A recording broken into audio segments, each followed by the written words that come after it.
नमस्कार, मी मैत्री सोनपेटकर, इयत्ता 5वी, ज्ञानगंगा इंग्लिश मीडियम स्कूल, दुपार विभाग। माझ्या गोष्टीचे नाव असाध्य ते साध्य करिता सायास।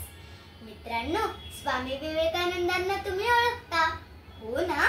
युगाचार्य, विश्वाचार्य म्हणून सारे जग त्यांना ओळखतं। आज मी तुम्हाला स्वामीजींची एक गोष्ट सांगणार आहे आणि ती गोष्ट ऐकून तुम्हाला त्यांच्याबद्दल अजूनच आदर वाटू लागेल। भारत भ्रमण करत असताना उत्तर भारत, राजस्थान व महाराष्ट्र या प्रदेशातून जात जात स्वामीजी गोव्याला येऊन पोहोचले।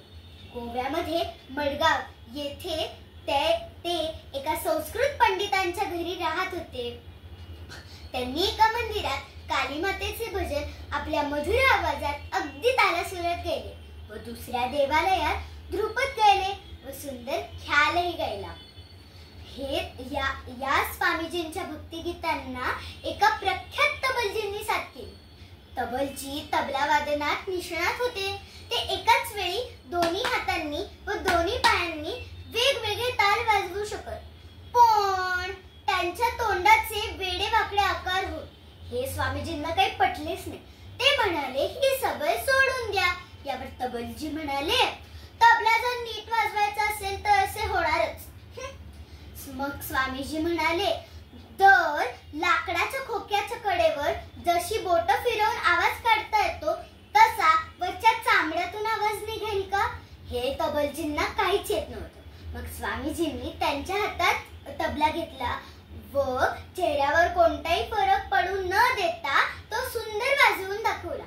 एवढेच नाही तर त्या तबल्याच्या चामड्यातून असला सुंदर आवाज काढून दाखवला की सगळे आश्चर्यचकितच झाले।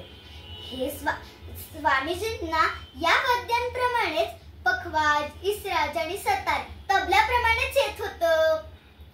बंगालीतल्या संगीत कल्पतरू या पुस्तकाचा बराचसा भाग स्वामीजींनीच लिहिलेला होता आणि जेव्हा त्यांचे गुरु श्री रामकृष्ण परमहंस यांच्याशी त्यांची भेट झाली होती तेव्हा स्वामीजींनी इतकी सुंदर भजने गायली होती।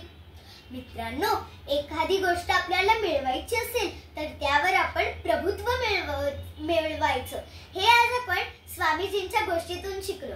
कुठल्याही विषयाचा अभ्यास करताना हे आपण लक्षात ठेवले पाहिजे, हो ना? म्हणूनच तर म्हणतात ना, असाध्य ते साध्य करिता सायास। धन्यवाद।